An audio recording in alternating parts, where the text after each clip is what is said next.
Freak the Mighty, Chapter 21, The Accident of Nature.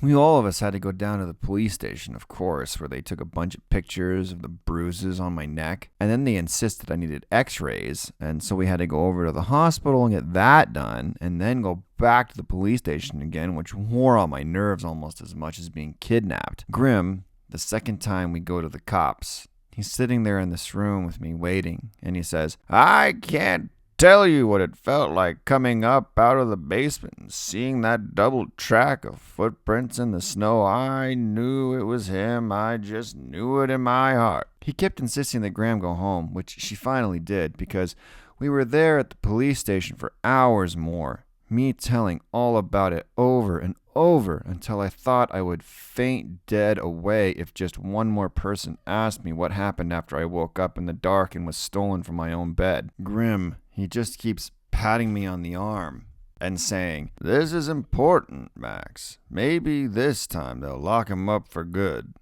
That's what everybody keeps saying, that this time they've got Killer Kane where they want him, in violation of parole, in violation of restraining order, abduction of a minor, and 2 counts of attempted murder. Me and the heroic biker babe, which is what the papers took to calling Loretta Lee. The word is she's hurt pretty bad because he cracked a bone in her neck, but she'll be okay in the long run.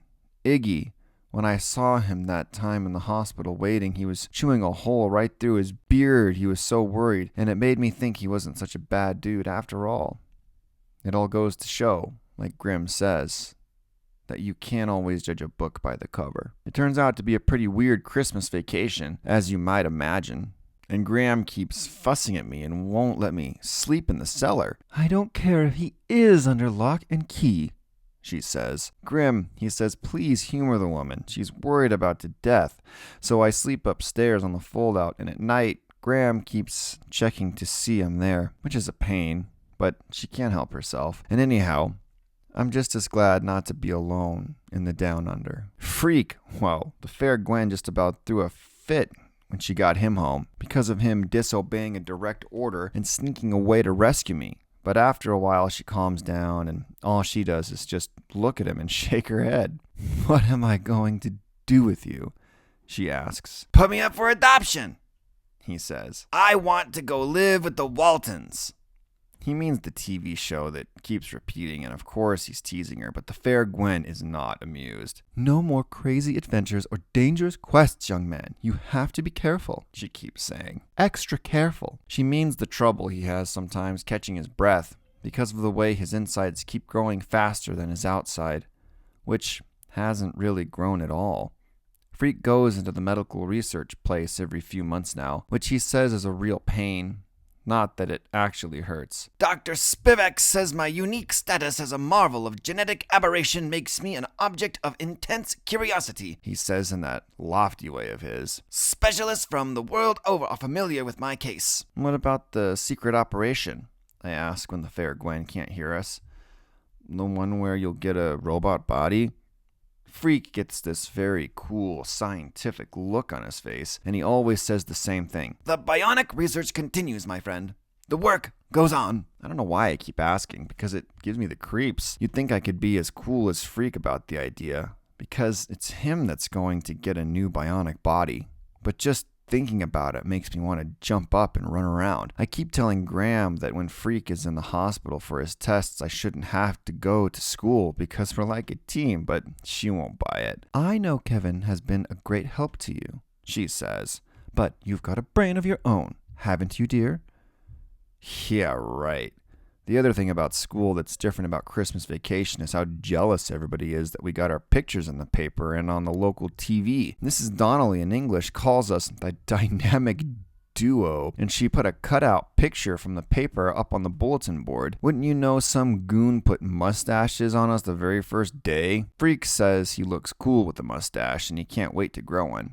And he makes Mrs. Donnelly leave the picture up. Me, I just as soon forget about the whole thing. I really hate the idea of having to testify at the trial and tell what really happened. But everybody says I have to, if I want him locked up for the rest of his life, which I do, especially after what he tried to do to poor Loretta. who was only trying to help. They can't make you if you don't want to, Freak says. A son doesn't have to testify against his father. Grim thinks it will do me good. Plus, he's really worried he'll get off again, or fool the jury by quoting from the Bible. Grim worries too much, Freak says. Everybody worries too much. The way it finally turns out with Killer Kane, Freak is right, because just before the trial is supposed to start, I've got my fingernails chewed down to the second knuckle. Grim gets this telephone call that makes him punch his fist in the air and go, "Yes, yes!" What happened?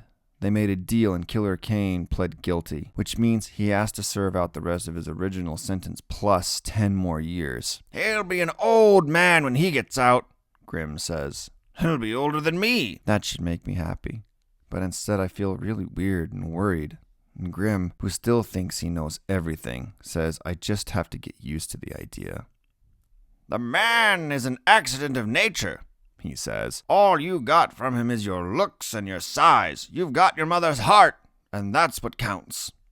The weird thing I kept thinking about, what if something happens when I get older, and I turn out to be another accident of nature? Grim sees me thinking about that one night just before bed, and he sits on the end of the fold-out and he says, Things will make a lot more sense when you finish growing up, Maxwell.